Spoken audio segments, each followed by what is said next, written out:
2025년 9월 현재 현장에서 상담을 하다 보면 가장 자주 듣는 질문이 있습니다. 왜 평생 성실히 일해왔는데도 아직 1억 원의 순자산조차 모아 두지 못했을까요? 실제 통계를 보면 40대와 50대는 물론이고 60대 초반까지도 이 심리적 벽을 넘지 못하는 경우가 많습니다. 단순히 소득이 적어서가 아닙니다. 문제는 생활비 구조와 소비 습관 그리고 돈을 어떻게 바라보느냐에 있습니다. 1억이라는 숫자는 단순한 금액을 넘어섭니다. 어떤 분들은 이 정도는 있어야 안정이다 라고 하고 또 어떤 분들은 여기에 미치지 못하면 불안하다 라고 말합니다. 그러나 지금의 서울 전세 보증금 평균이 이미 억 단위를 훌쩍 넘어서는 상황에서 1억은 더 이상 넉넉한 기준이 아니라 최소한의 방어선에 불과합니다. 직장 생활을 수십 년 했는데도 통장은 제자리 걸음을 하고 늘어나는 것은 생활비와 부채입니다.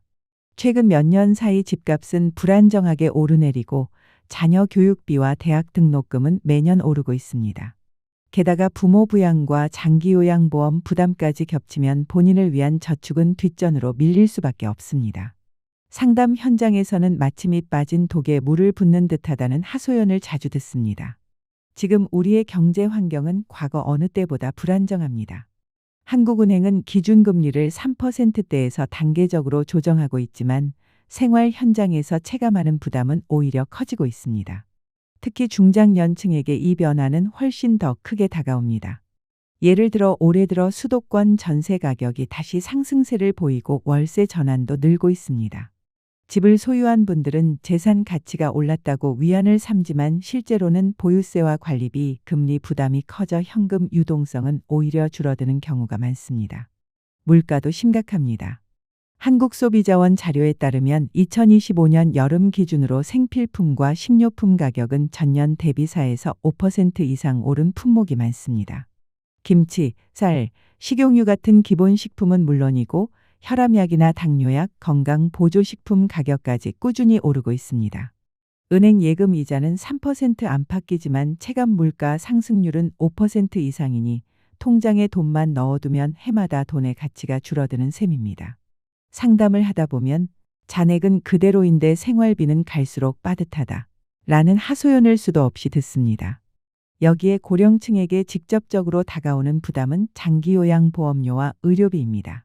2025년부터 건강보험료와 함께 장기요양보험료율도 인상되면서 65세 이상 가입자들은 매달 수만 원 이상을 더 부담하게 되었습니다.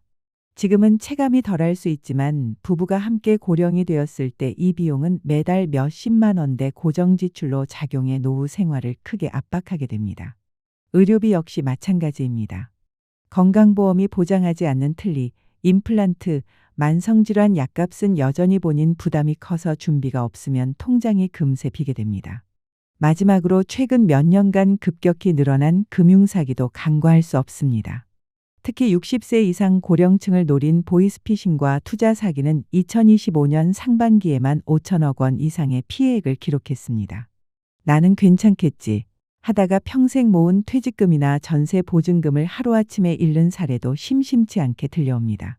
이제는 전화 한 통이 아니라 AI 음성을 합성해 가족처럼 속이는 신종 수법까지 등장했습니다. 금융감독원이 연일 경고를 내놓고 있지만 현장에서는 여전히 피해가 끊이지 않고 있습니다. 이런 현실을 고려하면 단순히 저축이나 투자 원칙에 그치지 않고 금융 지식을 꾸준히 늘리고 스스로를 지키는 습관을 가지는 것이 무엇보다 절실합니다. 2025년의 현실은 우리 중장년층에게 아주 분명한 메시지를 던지고 있습니다. 국민연금만 있으면 되겠지 하고 안심한다면 물가와 의료비, 각종 보험료 그리고 점점 교묘해지는 금융사기 위험에 그대로 노출된 채 노후를 맞게 됩니다. 반대로 지금이라도 작게라도 자동이체 습관을 들이고 생활비의 20에서 30%를 미리 떼어두는 시스템을 만들면 불확실성을 충분히 완화할 수 있습니다. 결국 1억 원이라는 심리적 벽을 넘는다는 것은 단순히 돈을 모으는 차원이 아니라 불확실한 시대를 견뎌낼 안전망을 스스로 준비하는 행동입니다. 2025년 지금이 바로 그 출발점입니다. 또 하나 짚고 넘어가야 할 문제가 있습니다. 한국 중년층의 자산 구조가 대부분 부동산과 대출에 지나치게 쏠려 있다는 점입니다. 무리하게 대출을 끌어 집을 마련한 경우 그 뒤로 수십 년 동안 원리금 상환에만 삶의 에너지를 써야 합니다. 문제는 그렇게 애써도 현금성 자산이 거의 쌓이지 않는다는 데 있습니다. 막상 위급한 순간에 꺼내 쓸 안전망이 사라지는 것이지요. 상담 현장에서 집은 있는데 통장은 텅 비었다 는 말씀을 하시는 분들을 정말 자주 만납니다. 이것이 바로 우리 세대의 흔한 초상입니다. 제가 만난 실제 사례를 하나 들려드리겠습니다. 65세 박모 씨는 평생 공장에서 일하며 성실히 살아왔습니다. 30년 가까이 한 직장에서 꾸준히 월급을 받았고 퇴직 후에는 퇴직금도 조금 받았습니다. 겉으로 보기에는 안정된 노후일 것 같았지만 실제는 달랐습니다. 집은 있었지만 여전히 대출이 남아 있었고 자녀 결혼과 손주 양육을 도우면서 통장은 늘 비어 있었습니다. 그러던 중 갑작스러운 질병으로 큰 수술을 받게 되었는데 보험으로 다 충당되지 않아 결국 집을 담보로 대출을 더 늘려야 했습니다. 집이라도 있으니 괜찮다 고 생각했지만 현금이 없으니 위기 순간에 대응할 수 없었던 것입니다. 지금도 생활비를 마련하기 위해 새벽마다 마트 배송 아르바이트를 하고 계십니다. 반대로 또 다른 사례도 있습니다. 62세 김모 씨는 불과 5년 전만 해도 저축이 거의 없었습니다. 늘 나중에 모아야지 라는 생각만 하고 살아왔지요. 그러나 은퇴가 가까워지자 불안이 커졌고 57세에 작은 결심을 했습니다. 매달 20만 원씩 자동이체로 적금과 ETF를 병행하기 시작한 것입니다. 처음에는 눈에 띄지 않았지만 몇 년이 지나자 계좌 잔액이 차곡차곡 쌓이는 것을 보며 심리적인 안도감이 커졌습니다. 지금은 6천만 원이 넘는 자산을 모았고 그 덕분에 퇴직 이후에도 큰 불안 없이 생활을 이어가고 있습니다. 김 씨는 이렇게 말합니다. 조금이라도 꾸준히 하니 마음이 달라지고 마음이 달라지니 생활 습관이 달라졌다. 이 두 사례는 우리에게 중요한 교훈을 줍니다. 첫째, 집이 있어도 현금이 없으면 위기 때 아무 힘을 쓰지 못한다는 것입니다. 노후에 가장 두려운 것은 돈이 없는 상황에서 갑자기 지출이 생기는 것입니다. 둘째, 늦게 시작해도 반드시 변화를 만들 수 있다는 것입니다. 많은 분들이 이 나이에 뭘 새로 시작하겠나 라고 말씀하시지만 실제로 60대에 시작해도 5년, 10년 뒤에는 엄청난 차이를 만들어낼 수 있습니다. 제가 상담에서 늘 드리는 말씀은 이렇습니다. 지금 불안하고 늦었다고 느끼실 수 있지만 중요한 것은 출발선에 서는 용기입니다. 박 씨처럼 집만 의지하다 위기를 맞을 수도 있고 김 씨처럼 작은 습관을 바꿔 안정된 노후를 준비할 수도 있습니다. 두 길은 결국 지금의 선택에서 갈라집니다. 오늘 자동이체 버튼 하나를 누르는 순간 5년 뒤 여러분의 삶은 분명 달라질 수 있습니다. 돈이 들어와도 순식간에 지출로 빠져나가니 결국 손에 잡히는 현금 자산이 남지 않습니다. 그래서 많은 분들이 여전히 1억이라는 기준점에 다가가지 못하는 겁니다. 또 다른 큰 문제는 투자에 대한 과도한 두려움입니다. 우리 세대는 IMF 외환 위기, 2008년 글로벌 금융위기 그리고 최근 몇 년간 이어진 고금리와 부동산 시장 불안정까지 굵직한 경제 충격을 몸소 겪어왔습니다. 이런 경험이 쌓이다 보니 주식은 위험하다, ETF는 잘못하면 반토막 난다, 은행 예금만이 안전하다 라는 생각이 뿌리 깊게 자리 잡았습니다. 그러나 냉정히 따져보면 은행 예금은 돈을 지켜주는 듯 보이지만 실제로는 물가 상승률을 따라가지 못해 자산을 갉아먹는 덫이 됩니다. 숫자는 그대로인데 실질 가치는 매년 줄어드는 것이지요. 반대로 일부는 또 다른 함정에 빠집니다. 유튜브 영상이나 기사 혹은 주변 지인의 말에 흔들려 원칙 없는 단기 매매에 뛰어들었다가 큰 손실을 보고는 다시 투자 공포증으로 돌아가는 경우입니다. 실제 상담에서도 ETF를 샀다가 불안해서 팔고 또 다른 종목으로 옮겼다가 손해만 봤다는 사례를 자주 듣습니다. 이렇게 원칙 없이 이리저리 움직이면 자산은 불어나기는커녕 불안과 손실만 커지는 악순환에 빠지게 됩니다. 더 큰 원인은 시스템의 부재입니다. 대부분은 이번 달 돈이 남으면 저축해야지 라고 생각하지만 실제로 남는 돈은 거의 없습니다. 반대로 부유층은 접근 방식이 전혀 다릅니다. 월급이 들어오면 자동이체로 저축이나 투자를 먼저 떼어내고 그 나머지로 생활을 맞춥니다. 단순한 습관의 차이가 10년, 20년 뒤에는 엄청난 격차를 만듭니다. 시스템 없이 의지만으로 버티는 사람은 결국 실패할 수밖에 없습니다. 자동화된 습관이 없다면 1억은 평생 손에 잡히지 않습니다. 여기에 중년 특유의 심리적 마비도 있습니다. 이미 수십 년을 일해왔고 앞으로도 최소 10에서 20년을 더 버텨야 한다는 사실에 지치다 보니 이 나이에 뭘 새로 시작하겠어, 그냥 연금만 받으면 되지? 라는 체념이 깊어집니다. 하지만 바로 이 40대와 50대 시기는 복리 효과가 본격적으로 작동하기 시작하는 구간입니다. 이 시기에 저축과 투자를 포기하면 노후에는 돌이킬 수 없는 격차가 벌어지게 됩니다. 그렇다면 왜 1억이 중요할까요? 1억은 단순한 숫자가 아니라 자산이 스스로 불어나기 시작하는 시스템의 출발점입니다. 2025년 현재 장기적으로 연 5에서 6% 수익률만 유지해도 1억 원은 매년 500만 600만 원의 추가 소득을 만들어냅니다. 이 금액은 생활비 부담을 덜어줄 뿐 아니라 다시 재투자할 여력을 줍니다. 만약 이상적으로 8% 수익률을 달성한다면 연 800만 원까지도 가능합니다. 결국 1억을 넘어서야 비로소 복리라는 엔진이 돌아가기 시작합니다.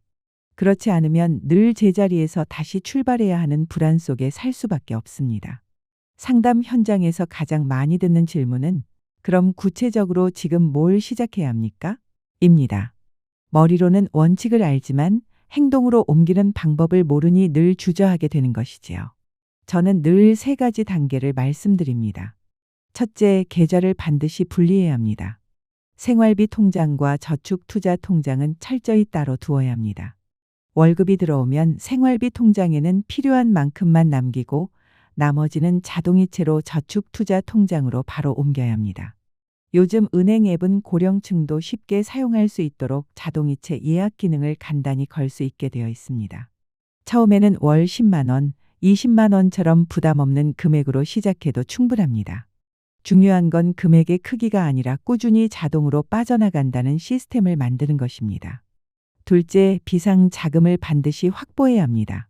아무리 투자를 강조해도 갑작스러운 의료비나 긴급 상황에 대비할 돈이 없다면 결국 투자를 깨고 손해를 보게 됩니다. 그래서 저는 늘 비상금부터 준비하라 라고 말합니다. 최소 생활비 3개월치 대략 700만, 1,500만 원 정도를 현금성 자산으로 보관해야 합니다. 이 돈은 절대 투자에 쓰지 않고 예적금이나 CMA 계좌처럼 언제든 꺼낼 수 있는 곳에 둬야 합니다. 셋째, 장기 투자 자산을 확보해야 합니다. 비상 자금을 준비한 뒤에는 성장 자산에 분산 투자해야 합니다. 2025년 현재 고령층에게 특히 권하는 방법은 연금저축펀드, 퇴직연금, ISA 계좌 같은 세제 혜택 상품을 적극 활용하는 것입니다. 예를 들어 연금저축펀드에 월 30만 원을 넣으면 연말정산에서 세액공제 혜택을 받을 수 있습니다. 단순히 저축하는 것에 그치지 않고 세금을 줄여 자산을 2배로 불리게 하는 효과가 생기는 것이지요. ETF의 경우 미국 S&P 500이나 나스닥 100 같은 글로벌 지수형과 함께 국내 채권형 ETF를 섞으면 변동성을 줄일 수 있습니다. 넷째, 생활 습관을 관리해야 합니다. 많은 분들이 자산 관리라고 하면 금융상품만 떠올리지만 실제로는 생활 습관이 더 중요합니다. 불필요한 보험을 정리하고 카드 사용을 줄이는 것만으로도 매달 수십만 원이 절약됩니다. 실제로 2025년 상반기에만 통신비 보험 자동 결제를 정리해 생활비를 크게 줄인 사례들이 많습니다. 이렇게 확보한 금액을 저축 통장으로 돌리면 새는 구멍을 막고 자산을 불리는 속도를 훨씬 높일 수 있습니다. 다섯째, 기록 습관을 만들라고 권합니다. 단순히 가계부를 쓰라는 의미가 아닙니다. 매달 저축 투자 내역을 확인하고 이번 달에는 얼마가 쌓였는가를 눈으로 확인하는 것 그 자체가 중요한 동력이 됩니다. 상담 현장에서 보면 이런 작은 기록이 자신감을 키우고 불안을 줄여줍니다. 돈이 불어나고 있다는 확인 경험이 있어야 사람은 계속 앞으로 나아갈 수 있습니다. 정리하자면 특별한 비법은 멀리 있지 않습니다. 계좌를 나누고 자동이체를 걸고 비상금을 준비한 뒤 장기 투자를 시작하고 생활 습관을 다잡는 것. 이것만 실천해도 5년, 10년 뒤에는 지금과는 완전히 다른 노후를 맞을 수 있습니다. 중요한 것은 오늘 당장 시작하는 용기입니다. 시작하지 않으면 언제나 0에서 다시 출발해야 하는 불안에 갇힐 수밖에 없습니다. 바로 이 지점에서 많은 중년층이 좌절하게 됩니다. 그렇다면 어떻게 이 벽을 넘어설 수 있을까요? 저는 세 가지 핵심 전략을 강조합니다. 첫째, 자동화 루틴을 만드는 것입니다. 월급의 20에서 30%를 무조건 자동이체로 적립식 투자나 ETF 계좌로 옮기고 생활은 남은 돈으로 맞추는 습관을 들여야 합니다. 이 단순한 원칙이 시간이 지나면 엄청난 차이를 만듭니다. 둘째는 안전망과 성장 자산의 균형입니다. 비상금은 최소 700만 원에서 1,500만 원 정도 반드시 마련해야 합니다. 그래야 갑작스러운 의료비나 생활 충격이 닥쳐도 무너지지 않습니다. 그 이후 남는 자금은 S&P 500이나 QQQ 같은 장기 ETF 또는 퇴직연금 계좌와 같은 장기 투자 수단에 분산해야 합니다. 안정성과 성장성을 동시에 잡는 구조가 핵심입니다. 셋째는 심리적 자유 확보입니다. 돈이 모이지 않는 가장 큰 이유는 불안입니다. 그러나 비록 작은 금액이라도 매달 꾸준히 쌓이는 계좌를 눈으로 확인하는 순간 마음속에서 확신이 생기고 그 확신이 다시 행동을 이어가게 합니다. 이 심리적 안정이야말로 장기 투자에서 가장 강력한 무기입니다. 결론은 단순합니다. 1억을 모으는 사람과 그렇지 못한 사람의 차이는 돈의 크기가 아니라 습관과 시스템입니다. 의지에만 매달리면 늘 제자리지만 시스템을 갖춘 사람은 조금씩이라도 앞으로 나아갑니다. 결국 1억은 특별한 사람만 모을 수 있는 돈이 아닙니다.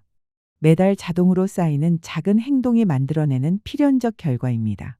지금 중년이라도 늦지 않았습니다. 중요한 것은 다음 달이 아니라 오늘부터 시스템을 켜는 것입니다. 단 한 번의 자동이체가 불안과 안정을 가르는 출발점이 됩니다. 그 작은 자동이체 한 번이 결국 80%와 20%를 나누는 기준이 됩니다. 그런데도 여전히 많은 분들이 1억의 벽을 넘지 못하는 이유는 잘못된 습관을 버리지 못했기 때문입니다. 지금부터 말씀드릴 5가지 습관은 반드시 고쳐야 합니다. 첫째, 남으면 저축하겠다는 착각입니다. 많은 분들이 이번 달에 돈이 남으면 저축해야지 라고 생각합니다. 하지만 현실은 생활비, 카드값, 각종 지출이 빠져나가고 나면 남는 돈이 거의 없습니다. 이는 바닥에 구멍난 항아리에 물을 붓는 것과 같습니다. 해결책은 단순합니다. 월급이 들어오는 날 무조건 20에서 30%를 자동이체로 저축이나 투자 계좌에 옮겨두고 나머지 돈으로 생활하는 습관을 가져야 합니다. 둘째, 언젠가 크게 모으겠다는 미루기 습관입니다. 지금은 형편이 안 되니 나중에 제대로 모으겠다 라는 생각은 끝없는 핑계일 뿐입니다. 20대는 돈이 부족해서, 30대는 결혼과 내 집 마련 때문에, 40대는 자녀 교육비 때문에, 50대는 은퇴 준비가 늦어서 결국 그 언젠가는 오지 않습니다. 금액이 크든 작든 오늘 당장 시작하는 것이 답입니다. 하루라도 빨리 시작한 10만 원이 10년 뒤에는 눈덩이처럼 불어나 있다는 사실을 기억해야 합니다. 셋째의 단기 성과에 집착하는 습관입니다. 주식이나 ETF에 투자하면 일주일, 한 달 등락에 흔들리기 쉽습니다. 그러다 결국 불안해서 팔고 또 다른 종목으로 갈아타기를 반복합니다. 이런 습관은 자산을 불리는 대신 수수료와 손실만 키웁니다. 최소 5년, 10년을 기준으로 장기 목표를 세우고 단기 변동성은 무시하는 태도가 필요합니다. 복리는 시간을 먹고 자라는 나무라는 사실을 절대 잊지 말아야 합니다. 넷째, 대출 상환만으로 안전하다고 믿는 습관입니다. 물론 대출을 줄이는 건 중요합니다. 하지만 대출만 갚는다고 자산이 늘어나지 않습니다. 집값이 오르지 않으면 결국 현금 유동성이 없는 채로 노후를 맞이하게 됩니다. 따라서 반드시 일정 부분은 대출을 갚으면서 동시에 현금성 자산과 투자 자산을 병행해야 합니다. 그래야만 자본이 스스로 일하기 시작합니다. 다섯째, 나는 돈에 약하다는 자기 낙인 습관입니다. 나는 숫자에 약하다, 투자는 나와 맞지 않는다, 이 나이에 뭘 새로 배우겠나 라는 생각이 행동을 멈추게 하고 결국 자산 형성에서 영원히 뒤처지게 만듭니다. 그러나 돈 관리 능력은 타고난 재능이 아니라 배우고 익히는 생활 기술입니다.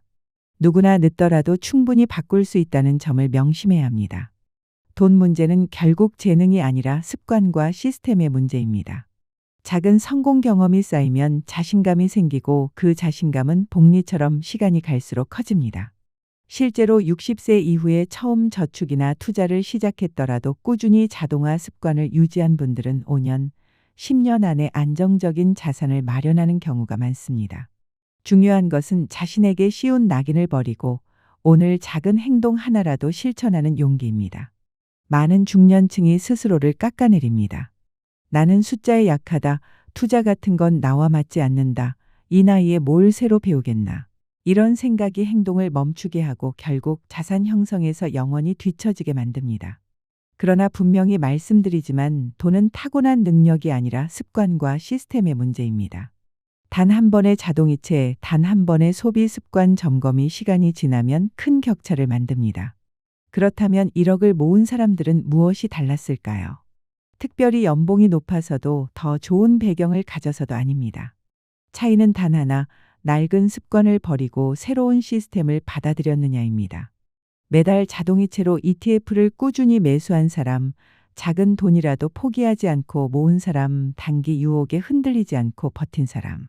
바로 이 단순한 차이가 5년, 10년 뒤 수천만 원, 억 단위의 격차를 만들어냅니다. 결론은 명확합니다. 오늘 당장 바꿔야 할 단 하나, 그것은 습관입니다. 2025년 현재 중년의 80%가 1억을 모으지 못하는 이유는 돈이 부족해서가 아니라 버리지 못한 습관 때문입니다. 월급 통장에서 자동이체 버튼을 누르는 그 한 번의 행동이 1억의 심리적 벽을 넘는 첫걸음이며 불안과 안정을 갈라놓는 가장 강력한 선택입니다. 상담을 하다 보면 이런 말씀을 자주 듣습니다. 나는 이미 늦었다. 지금 시작해도 소용없다. 그러나 현실은 정반대입니다. 지금 시작하지 않으면 더 늦어질 뿐이고 지금이라도 움직이면 5년, 10년 뒤에는 전혀 다른 노후를 맞을 수 있습니다. 이 선택의 차이가 바로 노후의 불안과 안정을 가르는 갈림길이 됩니다. 2025년의 현실은 결코 가볍지 않습니다. 이미 노후 파산이라는 단어가 흔히 들리고 연금만으로는 생활이 버거운 가구가 빠르게 늘고 있습니다. 실제 통계에 따르면 65세 이상 가구의 평균 자산은 늘고 있지만 대부분이 부동산에 묶여 있고 현금성 자산은 부족합니다. 집은 있지만 당장 쓸 돈이 없어 고통받는 분들이 주변에 많습니다. 여기에 물가 상승, 장기요양보험료 부담, 금융사기까지 겹치면 나는 괜찮다 라는 말은 더 이상 안전하지 않습니다. 그렇다고 지나친 두려움에 빠질 필요는 없습니다. 돈 문제는 재능이 아니라 습관의 문제이기 때문입니다. 잘못된 습관을 오래 유지했더라도 오늘 단 한 가지라도 바꾸면 미래는 달라집니다. 예를 들어 지금 자동이체로 월 10만 원만 옮겨도 내일의 불안은 줄어들고 대신 마음의 안도감이 커집니다. 작은 안도감이 자신감을 키우고 그 자신감이 또 다른 행동을 낳습니다. 이것이 바로 선순환입니다. 저는 상담 현장에서 이렇게 강조합니다. 첫째, 위기의식은 필요하지만 절망할 필요는 없다. 둘째, 늦었다는 생각은 착각일 뿐이다. 실제로 60세 이후에 시작한 분들 중에도 5년 만에 수천만 원의 현금 자산을 만들어낸 사례가 적지 않다. 셋째, 완벽한 계획보다 작은 실행부터 하라. 자동이체 버튼 하나, 보험 점검 한 번, 불필요한 지출 정리 한 번이 모여 결국 큰 변화를 만든다. 오늘날 불안한 경제 환경은 우리 모두에게 경고를 보내고 있습니다. 그러나 동시에 선택의 기회도 줍니다. 불안 속에 머무를 것인지 아니면 작더라도 새로운 습관을 만들 것인지. 이 선택이 5년 뒤, 10년 뒤 삶을 바꿉니다. 중요한 것은 완벽한 출발이 아니라 즉시 행동하는 용기입니다. 여러분께 분명히 말씀드립니다. 아직 늦지 않았습니다. 오늘 단 한 번의 자동이체가 내일의 불안을 줄이고 오늘 단 한 번의 결심이 노후를 바꿀 수 있습니다. 지금 이 순간 바로 여러분이 그 변화를 만들 수 있습니다.